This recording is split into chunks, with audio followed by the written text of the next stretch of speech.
Okay, we are recording. Yay. All right, so welcome everyone. Thanks for your patience as Larry was able to get everything going.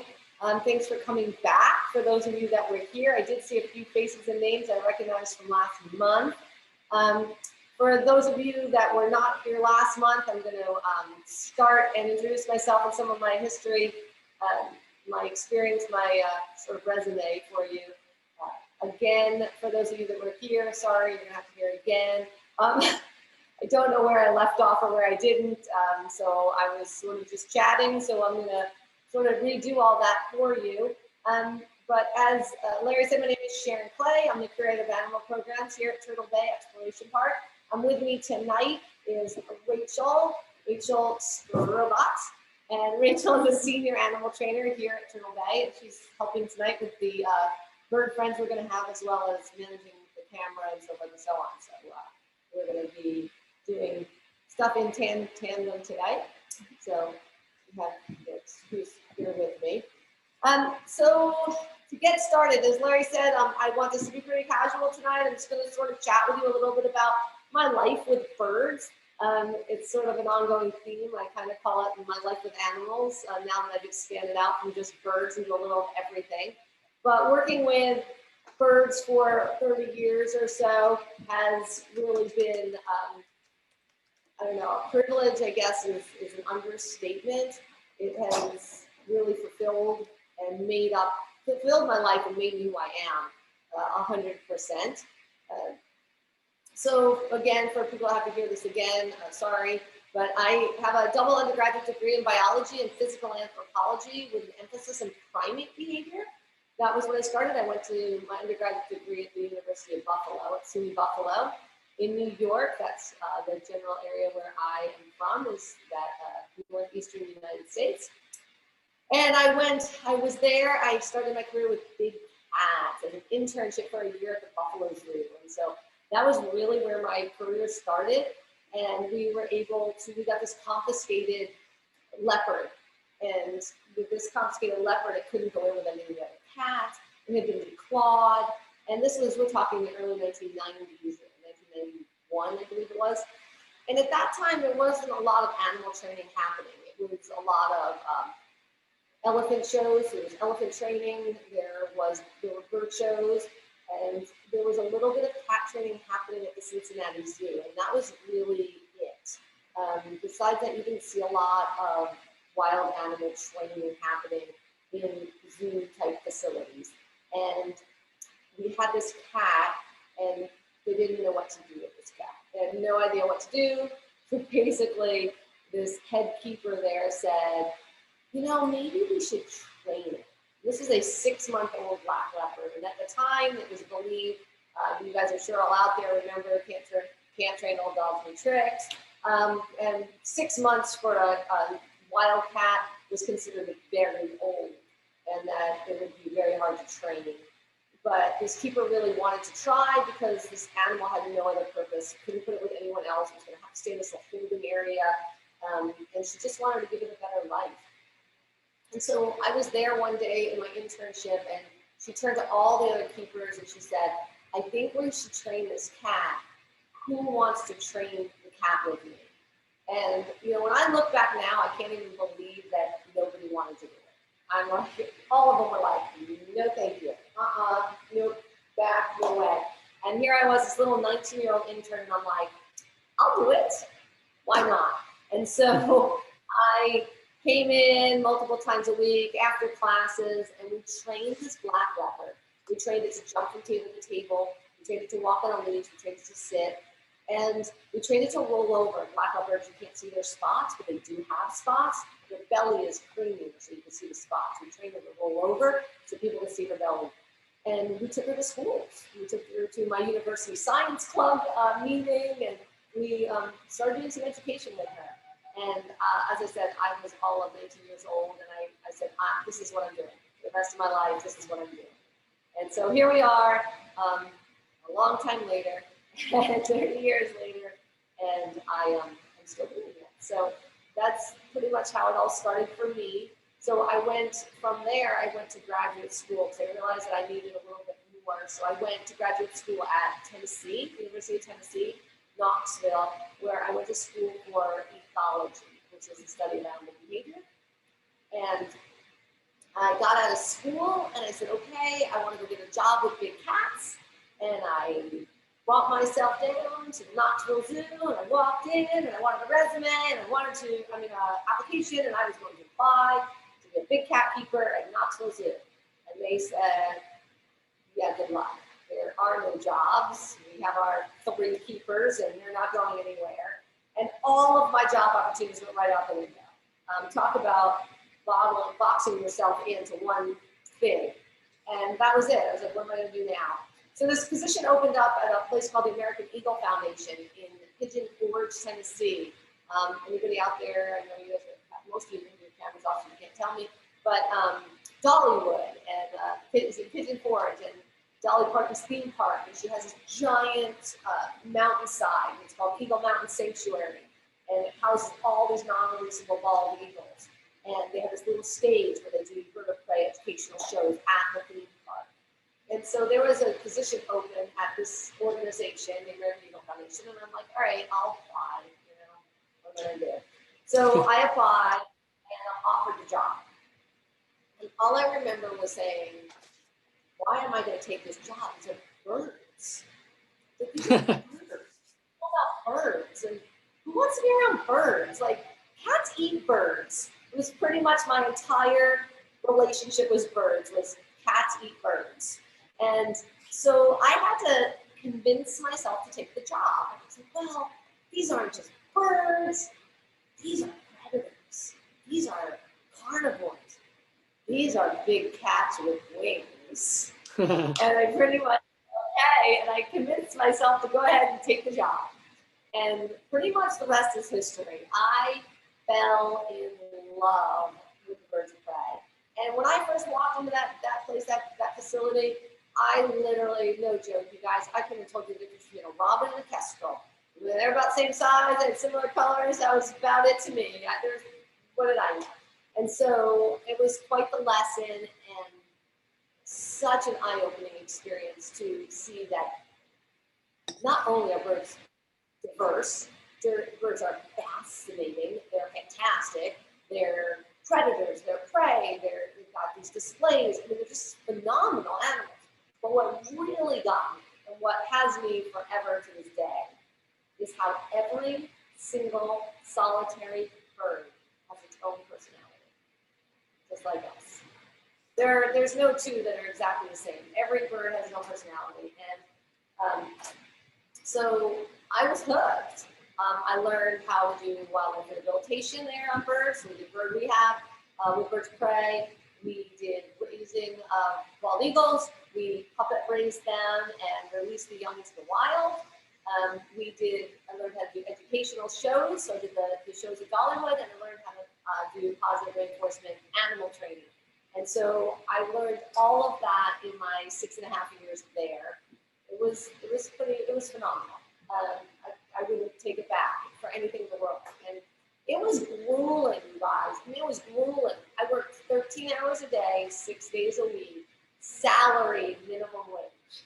That is what I did coming out of grad school. So but it was like, it didn't matter. It was like the love and the passion. It was just so cool. And, I'm sitting there with a bald eagle on my arm. I mean, you didn't have to pay me anything. Bald eagle on my arm, and people are coming up and I'm standing there with a bald eagle. I'm free flying a bald eagle. For those of you that know Challenger, the bald eagle that was flying for years and years and opened up, did all the national anthems of the football and the baseball games. That is Challenger. And I was on the original training team for Challenger. And so I got to fly him, and we taught him how to free fly and fly in those stadiums. And like, there's no words. There's literally no words to describe what that was like. The very, very first time that Challenger flew down this hill, this big giant field in this hill, and we released him from the top of the hill and flying down. I had never caught an eagle before. My mentor was up at the top of the hill. It was like, that's about the length of a football field or so. He's way at the top of the hill. Hey, Sharon. Yes. So people are saying that your speaking is distorted, that you need to be closer to the microphone.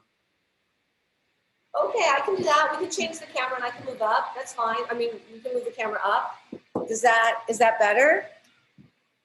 It sounds better. Sounds better to me. We're gonna move the camera to go. They were getting, people said they were getting reverberation. Okay, I see some thumbs up and we're moving the camera. All right, that's better. That's better. Okay, thank you. Thanks for letting me know. I appreciate that. Okay, so my mentor is John. He's up on the top of this hill, and we're flying a Challenger down, and I just held that arm off, and I closed my eyes, and he just like gently put his talons up and landed on my glove. And I mean, it's been all over for me since. It's pretty amazing. Raising bald eagles, releasing them into the wild. We did 44 of them in that amount of time. So that's pretty much my career right there. I did those shows for all those years, left there and went to Tracy Aviary in Salt Lake City. And in Tracy Aviary, I expanded. So I went from like all birds of prey, my big cats with wings, as we say, and I expanded out to birds. And so in my time at Tracy Aviary, I was the head of the bird show there, and I trained. Everything there was, well, most of them were injured or non-releasables. So worked with American white pelicans in a show, which was super fun. I flew king vultures and black vultures, and I've worked with cinereous vultures and white-faced ibis and all kinds of ducks and stuff like that, and hornbills and just toucans, all kinds of parrots, so all kinds of birds, really expanding it out. Lots of corvids, crows, magpies, ravens, and so forth. Jays, scrub jays, blue jays, Steller's jays, like a little of everything. So just really diverse, and every single one of them I cherish so much. And so that's a little bit about me. I came out here in 2007, started here at Turtle Bay, and as Larry said, to expand the program. And so I expanded the animal program here. So everything that you see here today, good, bad, or otherwise, was probably out of my work brain that created it here at Turtle Bay. So started the show in the summer of 2007 with a teaser, and then we've just gotten bigger and I think better ever since. So truly. Thanks. And again, if anyone has any questions or comments, you're welcome to jump in. I'd like to be able to answer questions for people as well. So my love of birds is just off the charts, but the one thing that grabs me so much are the misunderstood ones. So of all the animals, I'm a big fan of badgers and rattlesnakes and things like that. Animals that are misunderstood. I love to teach people about those and watch people like kind of their eyes open and learn and get excited about a species that maybe they were worried about or scared of before or thought some things. And in the bird world, for me, that's the vultures. The vultures are just hands down some of the most incredible birds. And one of the things I didn't know before I started working with birds was just how smart vultures are. They are extremely intelligent birds, and unfortunately, they're in trouble. Now, we're lucky here in the US, our vultures are not in trouble.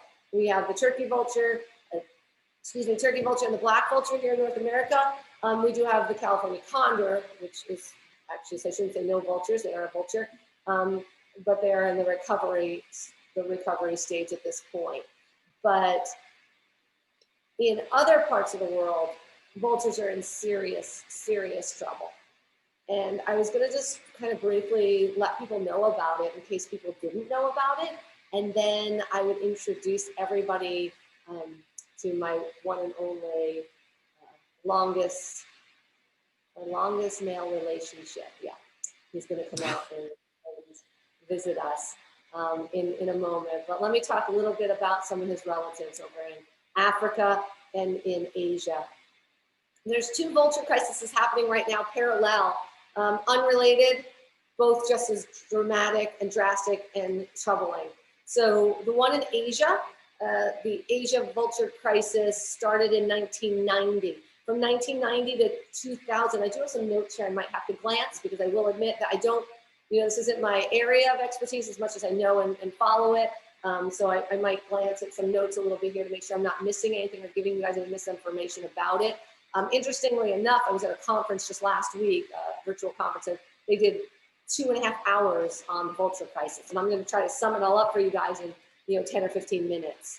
So, so in India, the Vulture Crisis started in 1990. They just started seeing vultures just literally fall out of the sky by the hundreds and thousands of them at a time. And they couldn't figure out what was going on. So historically speaking, in this region, there were 40 million vultures. That's about how many were there. And they're just dropping, like I said, just by the thousands, they're dropping. This one researcher went out, he said he went out into the field, and he went to this like breeding area where there's all these vultures hang out. And he said literally it was the most horrific thing he had ever seen, where vultures were literally, sorry, I don't want to be graphic too much for you guys, push you guys out there, but literally dead, just hanging from a tree. Like they were just going everywhere. And they have now lost 99% of some vulture species. So the three main vulture species that were lost, I'm going to look down because I always get these wrong: the slender-billed, the long-billed, and the Indian white rump.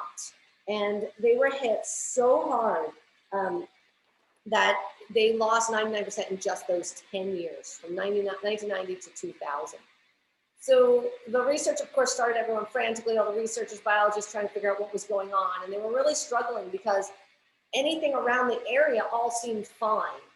But with a lot of research, they discovered that it was a drug that was being used. It was a pain medication, an anti-inflammatory medication that was being used for cattle. And it was called diclofenac. And diclofenac is, it was being used on the cattle, but where the vultures were eating the cattle is not where they would go. So they weren't able to see where the effects were at the time. It was like a long off effect. And what it was causing was visceral gout in their organs. And it was also causing kidney failure. So this is what was happening with the vultures, and they were dying.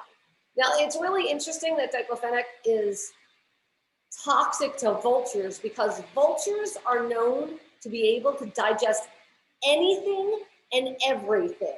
As a matter of fact, their stomach acid is about 100 times stronger than ours. They have the ability to digest botulism, anthrax, all kinds of crazy diseases. They were saying, plague, their stomach acids can kill just about anything. So to think that this drug was able to be so toxic in such small amounts, just feeding on one carcass that had diclofenac in the organ meat, was enough to kill the vulture.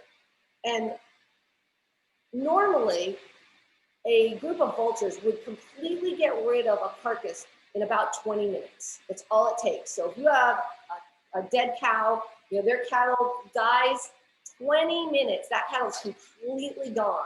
That's how many vultures were there and how quickly they get to the carcasses and clean the place up.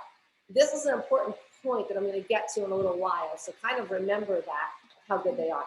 But unfortunately, diclofenac did prove to be extremely toxic. And then the problem was, well, now they need to get people to stop using it. You're talking some very third world, very poor countries. Diclofenac was extremely inexpensive. It was about 50 cents a dose, which was really good. So they had a hard time getting these people to, the population and the citizens to stop using it.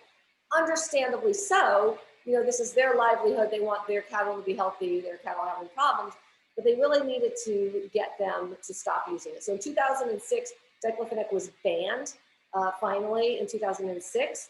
And they have formed a coalition with multiple countries around India. I think it's India, Nepal, Pakistan, and they've joined these coalitions to actually help to ban and save it, because vultures travel for hundreds of miles. And so even if they banned it in one area, it didn't matter because they're going to get it from another area.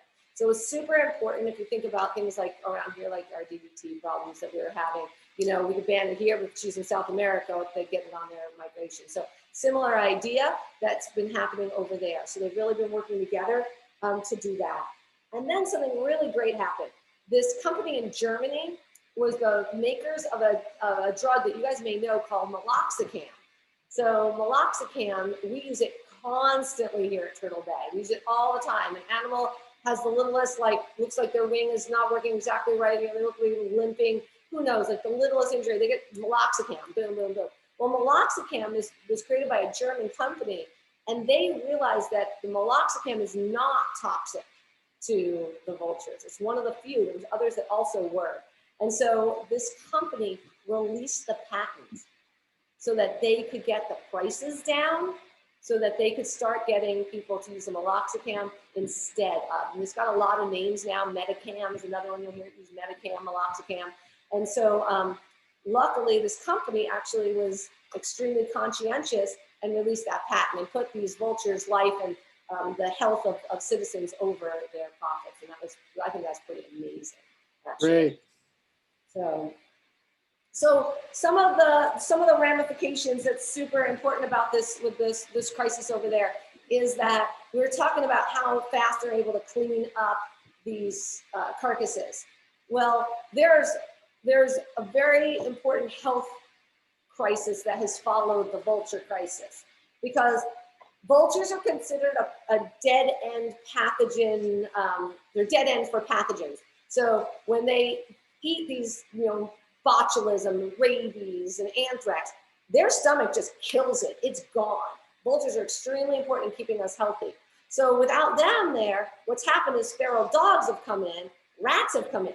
Well, they're not a dead end for pathogens. So what's happening is, I'm sure many of you guys can know, the next statement is, rabies has increased tremendously, like 30-fold or something like that, rabies cases in these countries where the populations have declined. And then there's a huge cultural aspect on top of this too, because in India, they do the sky burials, as people hopefully are familiar about that, but they have this very, very prestigious honor to be able to, when you pass, have your body cleaned up by vultures. And so they put the vultures out, they put the bodies out, and the vultures would come and clean up those bodies. Great honor. Well, the vultures don't come anymore. And so the same thing, you have these bodies, you're supposed to be honoring them, and you have dogs coming and all this stuff, and bodies that aren't getting completely decomposed and all of the stuff because you don't have the vultures there. So you have this health problem, you have a cultural problem, because they can't do these rituals anymore that are super important to them. Why? So that's a little bit of a sum up. Go on, Larry. Why aren't the vultures coming to the cadavers anymore? They're not around. We have a decline of 99% of vultures. They're not Gotcha. there. Right. Yep, right. vultures gone. There are no vultures to come.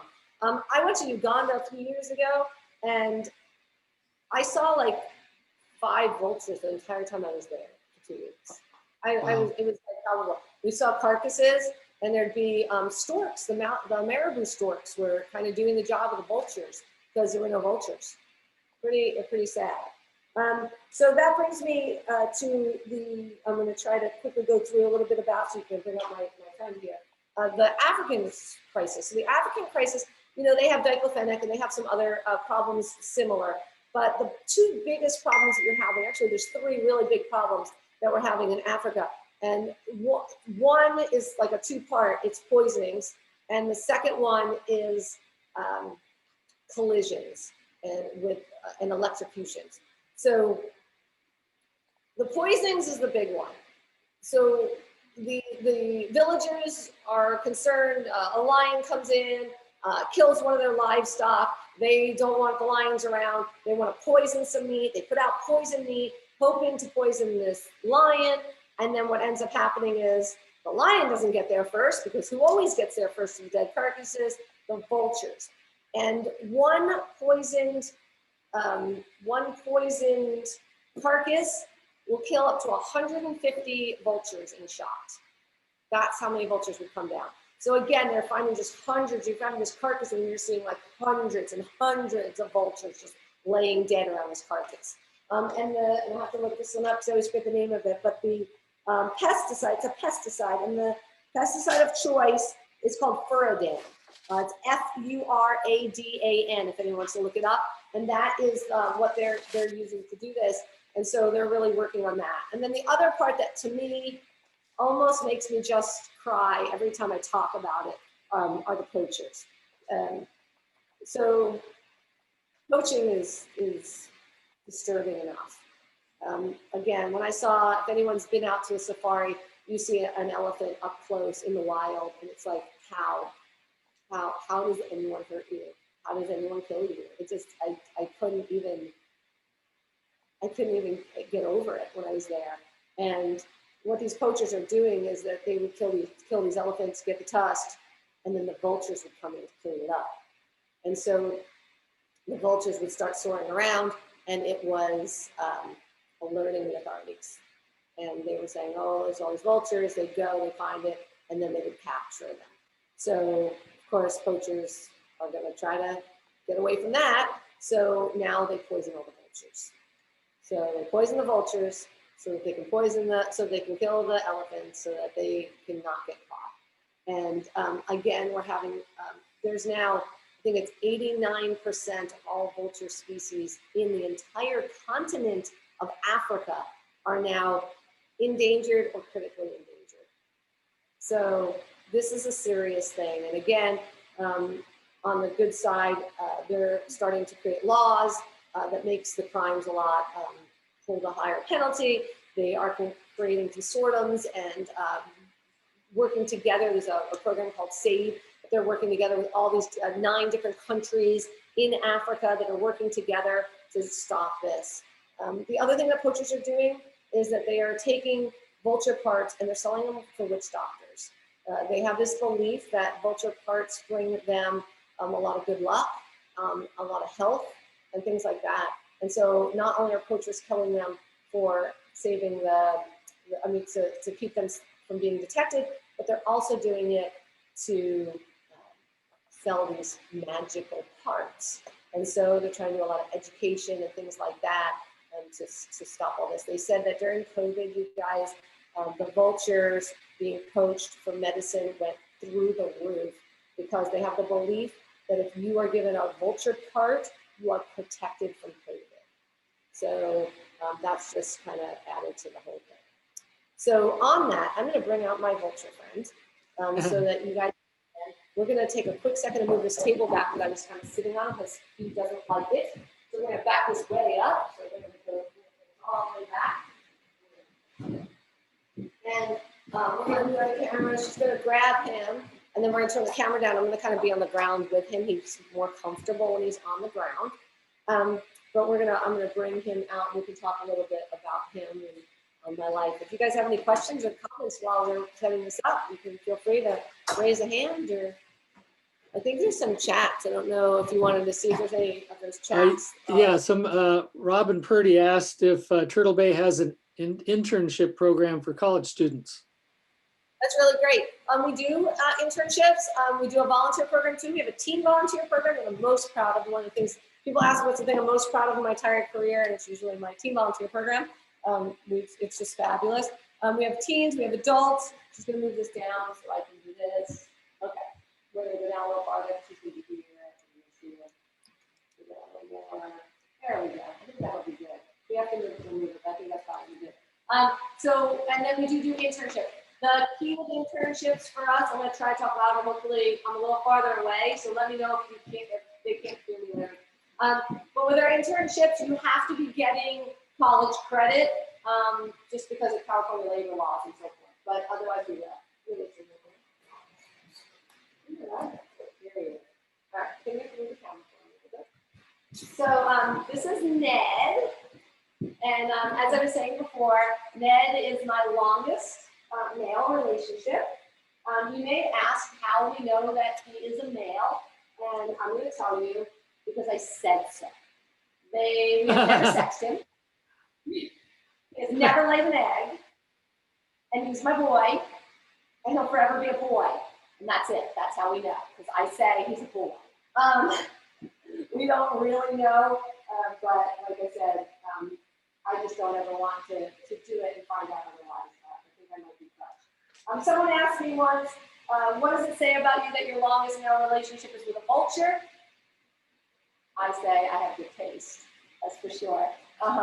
Look at this handsome dude, you guys. She's gonna zoom in. You don't need to see me right now. You can see him. we'll zoom into him a little bit. Let's see. He's just picking food off of my hand. How old is Ned? Ned is 31, 32.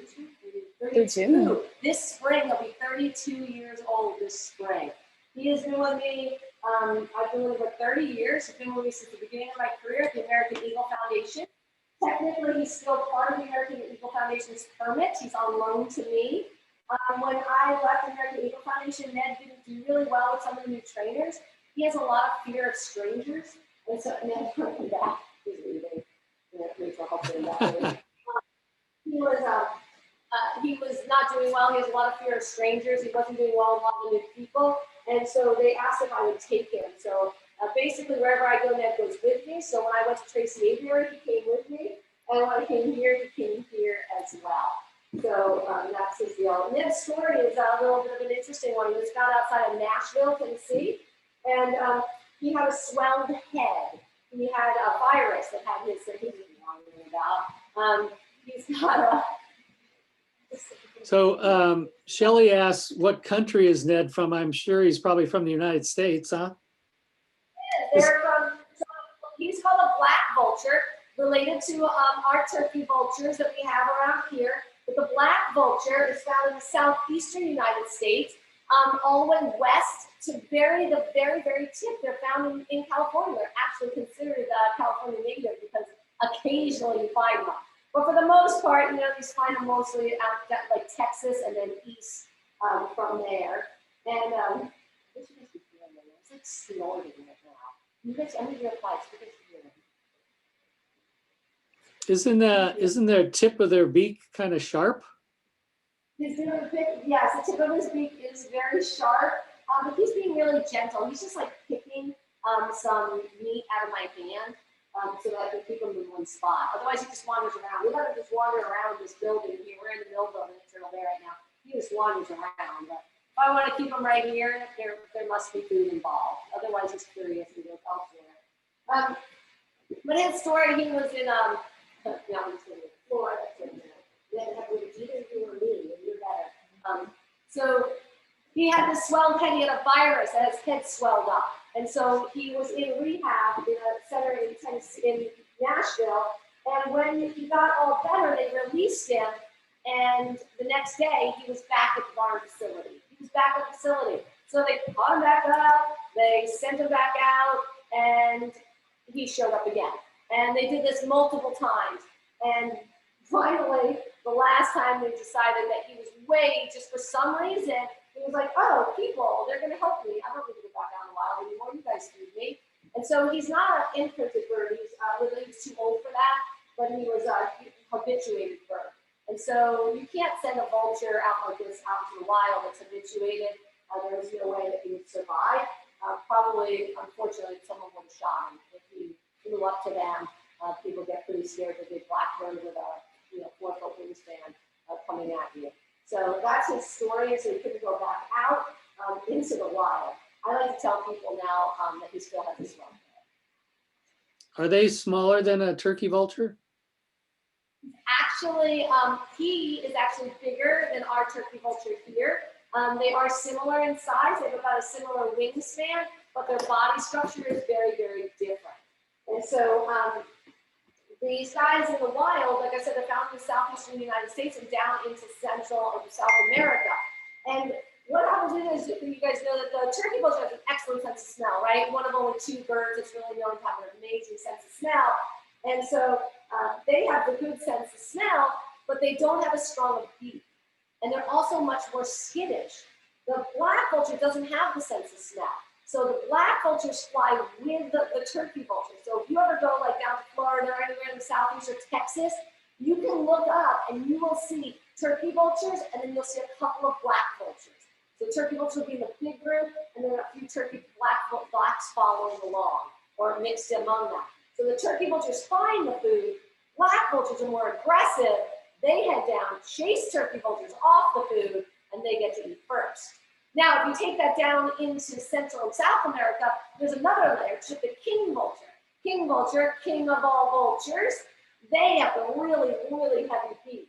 And so there's these big, thick carcasses in this wildlife down there. And so Turkey vultures find them. Black vultures come on in. Black vultures scare turkey vultures away. None of black vulture can't get the carcass open. King vultures show up. Everybody backs away for the king. And they open the carcass, eat first. Then the black vultures eat. And then the turkey vultures get to pick out the remains. Poor turkey vultures, right? They do all the hard work, and then they have to eat last. So that's pretty much the deal with them. Ned has been free flying in our show for years. We talk about the Vulture Crisis in our show. He's really changed the opinions of a lot of people throughout the years. I'm privileged to have such a great relationship with this creature and all the animals here at Turtle Bay. I would love to take some time. I know we only have like 10 minutes left, I think. Is that right, Larry? Say that again? I think we only have like 10 minutes left. Is that correct? Oh, we have as much time as you want. Is that what you're asking? Yeah, that's what I was asking. Yeah, we can go as long as you want. Oh, okay. Would you like to see another bird then? Well, sure. Okay, because we thought we were running out of time. So, all right, I'm going to send Ned away. So my request of everybody is next time you guys see a vulture soaring overhead around here, just stop for a moment, give a nod of thanks. Because without that, we really would all be unhealthy. They do so much for us that we literally can't live without them.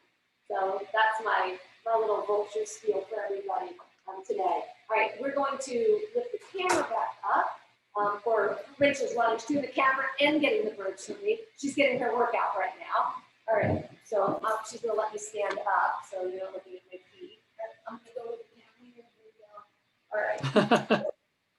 All right, that was like smooth. We actually like looked like professionals there or something. All right. So we're gonna bring out another bird. We were planning on bringing out for you guys a crested caracal. That was the plan. But when you work with animals and children, nothing ever goes as planned. So you have to be flexible. You have to be able to change gears, do things differently. So at the whole beginning of this, I got started. Rachel went down to get Ned and Swear, our caracara, and the caracara said, no, thank you. So with that, she said, all right, switch gears. Who else can I grab? And right behind her was this next bird of prey that you should all recognize and know, but we're going to bring him out. I'm going to step out of the camera for a split second to grab a glove. Right here. All right. So anybody who wants to ask questions, you can go ahead and unmute yourself and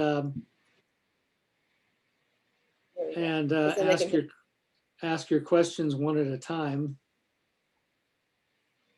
So I believe everyone knows what this bird is.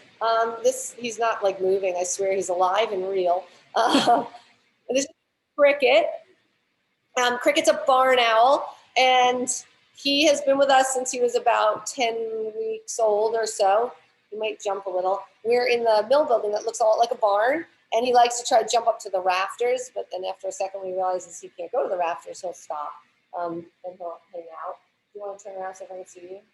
You're looking so beautiful and handsome. Now he's going to jump a little. Okay. And then I think, as we all know, birds like to defecate before they take off. Yeah, did you see him defecate? He did a little poop and then. Yeah. Yep. That's a typical. If you're a bird photographer, that's something you want to know, because if you want to take a photograph of a bird in flight and they're perched and you see them defecate, then get ready to take your photo. So I'm backing up a little again. I think the camera's actually scaring him a little bit. That's a big giant eye, and I was all about 3 inches from it, so it's backed up a little bit. So he's comfortable. Everything's about making the animal feel comfortable here. But Cricket's been with us. He was part of a reintroduction program in New York. The barn owl populations in New York are, in a lot of places in the east, other parts of the country are not doing as well. California, we have a good hefty population of them, but in other parts, not so much. And so he was part of our reintroduction program in New York. Now, when I worked at the American Eagle Foundation, as I was telling you, we did bald eagles. We also released golden eagles, and we did barn owls as well, so helping the population there. But this guy was part of that program and unfortunately got imprinted. So all his siblings were like, oh, okay, we know we're owls, we're heading out.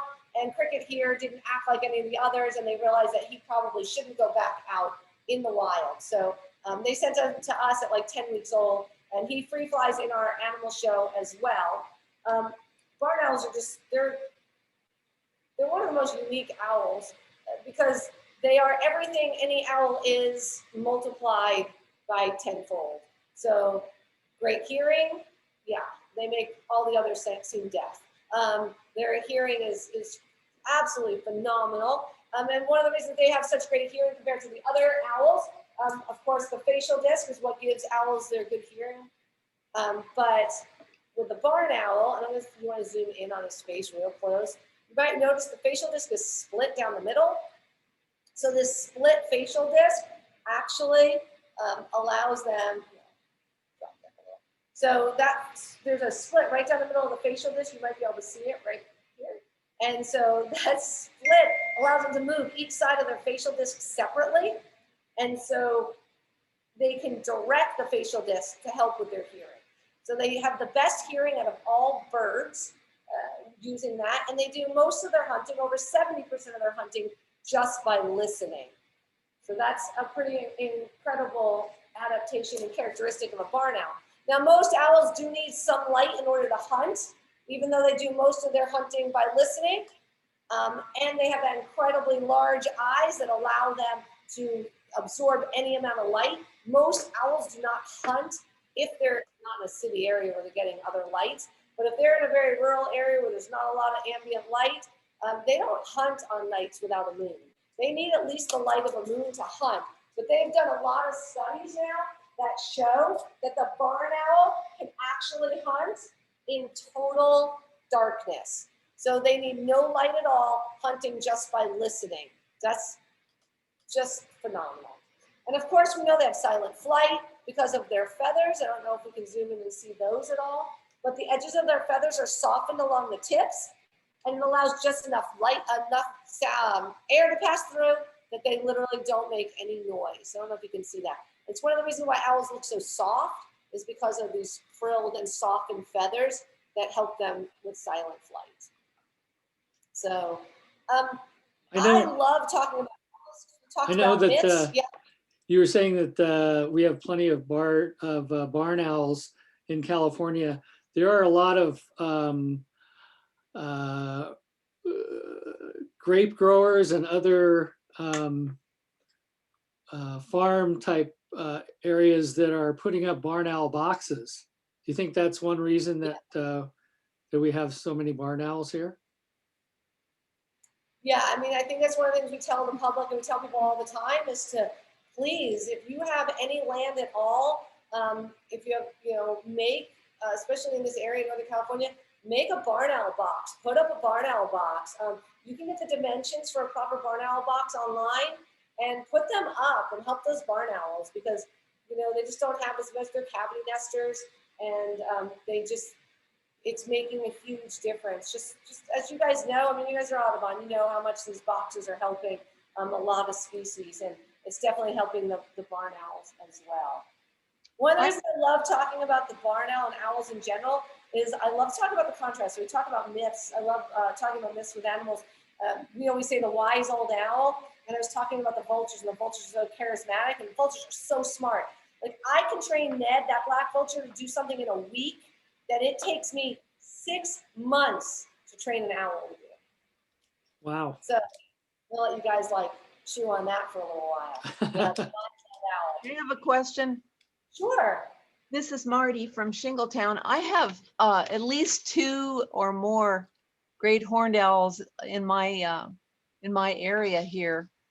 Would putting up a barn owl box be a waste of time since the territory has got great horned owls at night? Yeah. So it depends where you are. Like if you said Shingletown, is that what you said? 1,700 feet. Yeah. So the thing about barn owls and great horned owls is they're a little bit of a different terrain, right? So your barn owls are going to be on the edges of the forest and they're going to be in the big fields, and where your great horned owls are going to be definitely more forested owl. So they're gonna hunt in different locales and be in different locales. So you do find them in similar areas and in the same thing. The thing about great horned owls, and I think most of you guys know this, you're probably all birders out there, right? If you're gonna go out owling, never call a great horned owl first, call a screech owl and make your way up, right? Because once you make the sound, once they hear a great horned owl, they all hunker down and try to, they all hunker down and try to stay quiet to not become a meal for a great horn. So I would personally, if I had the right habitat, I would put up a barn owl box. If I had the right Thank you. Yeah, I Crickets forgot how And much. I'm going to chime in on that one. Marty, one thought I've had on that kind of thing, probably all of us have heard great horned owls, and probably most of us haven't heard many other owls. And so kind of my thought on it is, well, let's put out a box for them, and for the other owls, the smaller ones, and if they can make it, great, but at least we're giving them a fighting chance against those bully great horned owls. So just another take on that. Yeah, and that's how I see it too, Dan. Like maybe they will, maybe they won't, but it can't hurt to try. And if they don't feel comfortable, they won't come. But it's, you know, that's not that much to put up. But if you have the right terrain and the right habitat, I would go for it. I personally don't. I live in the suburbs, so you know I don't have the right terrain for one. But if I did, I would. I forget, but it's a huge number of rodents that barn owls need to raise their young. And I forget how many young they have, but I think it's usually at least 4 or 5, sometimes 6. Yeah, they have a lot of young. They have quite a few young. We're gonna put him away because I think he's had enough. And I'll so they have quite a bit of young, and they actually double clutch a lot. They're one of the few owls actually will lay more than one clutch in a year, and they require thousands of mice. I mean, we say all the time that the owl, especially the barn owl, is the world's best mouse trap. They can eat thousands on their own every year. They say that during a breeding season, a pair will eat 3,000 mice during a breeding season. So Yeah, so that's what I was wondering, because I put up a barn owl box, and I'm in oak savanna habitat, but I've got some cleared area, but it's probably only, 2 or 3 acres. And I haven't got an owl yet, but it's only been up for a year. And then I also put up a screech owl box, and I'm waiting for maybe a screech owl to show up, because we've seen the screech owls here and heard them. So yeah, you can never go wrong putting up an owl box. You might have to wait, but so what? The box is wherever you attached it to, and it's just waiting there for an owl. So I say go for it. Yep, absolutely. Awesome. Anyone else have any questions or comments for the night? Yeah, anybody you can unmute yourself now if anybody has any questions. I thoroughly enjoyed that presentation. Sharon, I had a question. Is there anything that Audubon organization can do for the overseas turkey vulture crisis? The vulture crisis, there is. I have a website. I think it's called Save. There's a couple of things you can do. They started. I don't know if you guys are familiar with the International Vulture Awareness Day. It's in September every year now. That got started over in Africa or India. I'm not sure which one. They started the International Vulture Awareness Day for multiple years now. And they have some organizations that you can send to. Another organization that you can send to help with the vulture crisis, actually here stateside, is the Peregrine Fund. So the Peregrine Fund is based out of Boise, Idaho, if you guys are not familiar with them. Peregrine Fund was Thomas Cade, who helped bring back the peregrine falcon. He started the Peregrine Fund, and they actually were the organization, their biologists that went out that funded and actually was able to find that it was diclofenac that was killing the vultures. So they're doing a lot with the vulture crisis. They're also doing almost all of the work for the California Condor recovery stuff. So if you want a local place, I would totally recommend the Peregrine Fund. If you want the one, I can send Larry a link, Larry, that you could put out, because I just don't know it off the top of my head. They were giving us some stuff at that conference last week of places in these countries that are really working hard. And I really appreciate that question, because one of the things that he brought up, one of the biggest challenges with the vulture crisis and helping these vultures is money. Because in India, he was saying, when they're trying to deal with helping tigers in India, vultures get forgotten because tigers are more charismatic and everyone wants tigers. And so all the money goes to these tiger programs. In the meantime, these vultures are all dying, and then their citizens are all getting sick. So I think it's really a great question. So I appreciate that. And I'll get that link to Larry to send out. Is that okay, Larry? Will that work? Yeah, I'll send that out. I was doing some research today and found out that I guess there's in the world there's 23 species of vulture across the world, and out of that, 9 of those species are in critical. They're in critical danger. Yeah. It's pretty. It's crazy. I mean, when they said they went from 40 million to 20,000 total. Yeah. Historically, there was 4 million, and now there's 20,000. Just like that number alone is just mind-boggling. Yeah. Yeah. It's really it's like our bald eagle crisis, right? Way back when. And I try to think about that and think about where we've come with bald eagles and the success it was, and the peregrine falcon basically gone, and how we brought them back. And so I like to say that there's hope. I mean, people know what the problems are. They're working on it. They have coalitions. They've got people who are caring. It's bringing about awareness. One of the things that was cool in Africa that they were saying is that they've created 2 things. They are now training poison sniffing dogs to help find big stockpiles of these poisons so that they can try to be proactive before it. And they're also training rangers on how to get evidence from these crime scenes to find the right things and find the poisons and find all that stuff so that they have evidence. And of course, so it's super interesting. There's also a YouTube video that I can send you the link to, Larry, also about the vulture crisis that I think this group would find really interesting. Yeah, great. I'll put it in our next newsletter.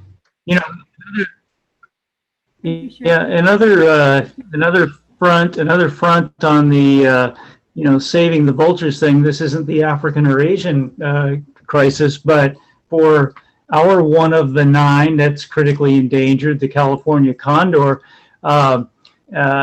We have been part of raising our voice in support of efforts which are in effect now to cut lead from bullets, and that's a major source of fatal lead poisoning for scavengers.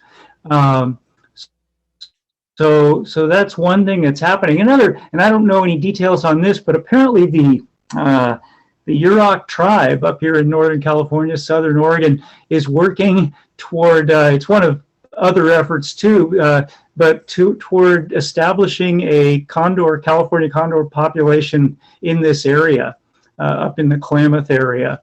And so I don't know the details of that. And of course, personally, that's kind of a, the whole condor thing isn't the kind of conservation that I think we would hope to do. It's kind of your desperation, ICU room kind of thing. But that is something that's going on. Yeah, and the California condor recovery, they did, like I said, they did like a 2-hour block on vulture stuff, and they did a whole thing on the California condors. And, they were showing bullets and what was happening with the lead and how many fragments you get with the lead bullet versus what happens when these other alternative bullets are being used. and how they would go and just separate and maybe get one little piece and that's it, versus these like hundreds of fragments that were coming out. And they were, the percentage of condors that they were testing that had lead in them was just astronomical. And now that's declining quite a bit. And so they're doing a lot of the voluntary trade-in, like trade in your lead bullets and we'll give you these others. So you're not like losing the bullets, you're doing the trade-in programs and stuff. Excellent. Anybody else have any questions? I'm looking at the Shelley, chat. I saw yours light up for a second and then it went away. Say that again. I thought Shelley's was like she was trying to talk a minute ago and then it went away. So Oh, yeah. No, I was just saying thank you very much. Oh, you're welcome. Thank you. I see someone with a hand raised. Who is that? Marty? Is that hand raised been up there? Go ahead, I Marty. think that's old. Yeah, it must be. Yeah. So I just want to say a couple of things. First of all, Sharon, thank you so much for presenting and sharing your birds, and maybe we can see some more of them some other time. Larry, thank you for your work on securing the meeting, and I think that was a great first go at it. I think we can streamline it yet more, but well done. Thank you all for participating. I want to let you know, through this COVID year that we've had, the chapter has been able to actually maintain a lot of action in the conservation area, and things that we're looking forward to and hoping that we'll, at this point, maybe starting up in the fall, will be face-to-face programs, a resumption of our field trips. We're really looking forward to, and of our education program. We've been working on that, kind of building some things here this year, but not actively. We can't be in classrooms or anything like that. And so we're looking forward to all that. And I do want to invite people, you might have heard me on this before, but if anybody would like to contribute to any of those sorts of problems, please reach out to us. If you don't know, my email or Marty Wiedert is being our nominating chair for positions for next year. Certainly you can contact us through Larry. It's just webmaster@win2audubon.org. webmaster@win2audubon.org. And any contribution you'd like to make in any of those areas, we'd be happy to have you aboard. So thank you all very much. And Sharon, again, thanks for the program. Yes. Dan, Thanks, Dan. I saw a Yes. hand up from Roberta Winchell a Yeah, I moment saw ago. another one also. John, that's a John, something I saw. Yeah. No, it's Roberta. It's Roberta Winchell, I believe. Excellent. Yeah, go for it. Well, Can you hear me? Yeah, I can Yeah. hear you. Oh, it was sad because in our little neighborhood here, there was a mysterious fox that just plopped down dead in front of a neighbor's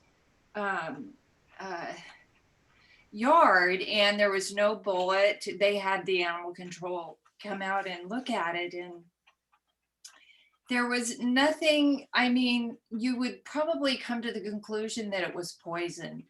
And I don't know, I was wondering if you had any literature, because I know of one person, an older gentleman, that did use rat poisoning on rats, and he thought he saw it flopping around, and then a raptor came down and was eating it. And it just made me sick hearing this. But I just wondered, is there any literature that I could go door to door and maybe educate some people on the perils of using rat poisoning in this area, because they don't know the depth of the damage that it will do. Yeah. Who eats the rats? Yeah. They lay in the field dead. And personally, I wish that it were outlawed completely, but I really don't think that most people know the outcome of this usage of poison. So I don't know, is there any literature out there? Like, I'm sure there is. I honestly don't know exactly what the literature is. I mean, I probably could find it, but yes, secondary kill is is unfortunately an issue. It was a big issue with barn owls for a long time. Barn owls were they were losing barn owls to a secondary kill. So it is an issue. I think that it's been banned to an extent, like it can't be used. Like when you, I think, and I could be wrong about this, someone correct me, but I thought anything you buy like in Home Depot type thing, I thought don't have that anymore. But the problem is on a certain level it's in there. So it's not 100% gone, as you're saying, and you can get it. So I can see if I can find anything, talk to our vets or something to see if they have anything about the secondary kill effect of these rodenticides. There's a huge amount of information out there on rodenticides. There's I mean, if you Google, there's I forget what the name of the organization is, but they've been putting out large numbers of information, trying to get people to stop using rodenticides, because you can go to almost any hardware store and get rodenticides, and people are still using them. And so, yeah, so you want to get rid of your gophers, you put gopher bait rodenticide in there, and then the gopher happens to die on the surface, and you've got birds, you got foxes and coyotes and all kinds of animals that are going to go eat it and die. So yeah, just Google it. There's a lot of information out there on rodenticides. That's pretty sad. I just put a link in the chat to an Audubon article on safer alternatives. It's kind of dated now, so Larry's right. Just Google around and see, and you can find something more updated. But yeah, that's out there. I don't see it in the chat, but thank you guys. Well, I appreciate everyone's time today, and you guys listening to me chat on for an hour, and also Turtle Bay is a nonprofit too. So if anybody ever wants to donate to the animal department here, we're always open for that as well. We could all use everybody's help. So yeah, I was also gonna ask you, Sharon, when are you gonna be starting up the animal program again, or is it going now? Yeah, so we were doing some winter programming out in our amphitheater when the weather was good. Luckily, we had pretty good weather this winter. But the animal show, the Walk on the Wild Side animal show that we do every year, this year will start May 1st this year, actually a couple of weeks early. And butterflies are coming back this year. We couldn't have them last year. We're moving it a little bit, so it's a little later in the summer. Butterflies will start June 19th this year and go for 8 weeks. And do you still have a golden eagle over there? We do have a golden eagle. Her name is Sitewala, and she was named by the Wintu Deer. We actually let them name her. And her name means one who soars. And there may be out there that know the Wintu language. I'm so sorry I butcher it every time. But I did ask them when they named her, they were okay with the way I was saying it. And they said yes. Sorry. That's say it quite good. That is her name. And yeah, she's great. So yeah, get out there to Turtle Bay and see all the great animals they have out there. I mean, how often do you get to see a golden eagle close up? Yep. Exactly. So yeah, definitely come on out and see us, everyone. Okay, And we'll be back here next month. We'll be back here next month with a program on with our wood duck webcam. So Jeanette and Harvey Care will be presenting that, and so watch for the email, and everybody have a great month.